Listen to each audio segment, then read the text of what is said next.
Allergic ரைனைட்டிஸ்ன்னு சொல்லி மூக்கில் உள்ள அந்த செல்கள் நம்ம ஒரு தும்மல் போட்டோன்னா மூக்கில் கலகலன்னு சாடுதில்ல, எங்கேருந்து வருது? அந்த மியூக்கஸ் செக்ரேட்டிங் கிளாண்ட்ஸ் இருக்குது உள்ள சுரக்கக்கூடிய நான் அந்த கிளாண்ட்ஸ்னா என்னது? அந்த அந்த சளி மாதிரி சுரக்குது இல்லையா, அந்த மாதிரி சுரக்கக்கூடிய செல்கள்லாம் அங்கே உள்ளே இருக்குது. அது வந்து மாஸ் செல்னு ஒரு இது, அது ஹிஸ்டமின்ங்கிறது தான் ரிலீஸ் ஆனால் டக்குனே உடனே தும்மல், இரிட்டேஷன், உடனே முக்கில் நீராக கொட்டுறது அதெல்லாம் வரும். அந்த மாஸ் செல் வந்து சிலருக்கு ஸ்டேபிளாக இருக்காது, அடிக்கடி டிஸ்இன்டகிரேட் ஆகிரும். இந்த ஹிஸ்டமின் வந்து ரிலீஸ் ஆகி தும்மல் வரும். இது வந்து பெரனியல் அலர்ஜி. பெரனியல்னா அது என்ன சார் பெரனியல்?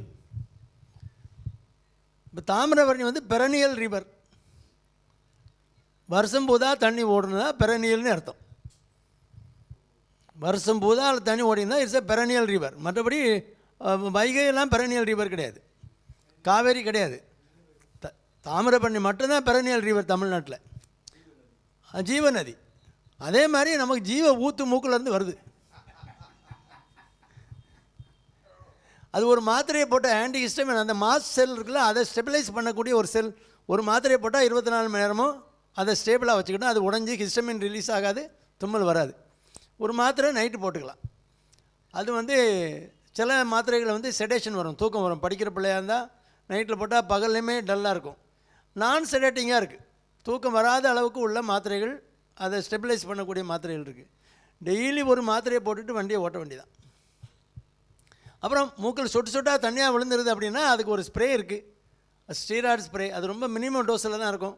அதையும் யூஸ் பண்ணால் சிம்டமேட்டிக்காக இருக்காது, சிம்டம் ஃப்ரீயாக இருக்கலாம், நார்மல் லைஃப் இருக்கும், ஒன்றும் பிரச்சனை இல்லை. இதை நம்ம ட்ரீட் பண்ணாமல் விட்டால் சிலருக்கு ஆஸ்மாவாக கூட மாறும். ஏன்னா அது ஆஸ்மா வந்து அலர்ஜிக்கு ஆஸ்மாவாக மாறலாம். அது பெரிய தொல்லையாக இருக்குன்னா ஒரு மாத்திரை போட்டுக்கலாம். நீங்கள் டாக்டர்கிட்ட எங்கே இருக்கீங்கன்னு தெரில, டாக்டர்கிட்ட எழுதி கேட்டு, படிக்கிற பிள்ளையாக இருந்தால் அதுக்கு தகுந்த மாதிரி நான் செடேட்டிங், அந்த தூக்கம் வராத அளவுக்கு உள்ள மாத்திரைகளை நம்ம உபயோகப்படுத்திக்கலாம்.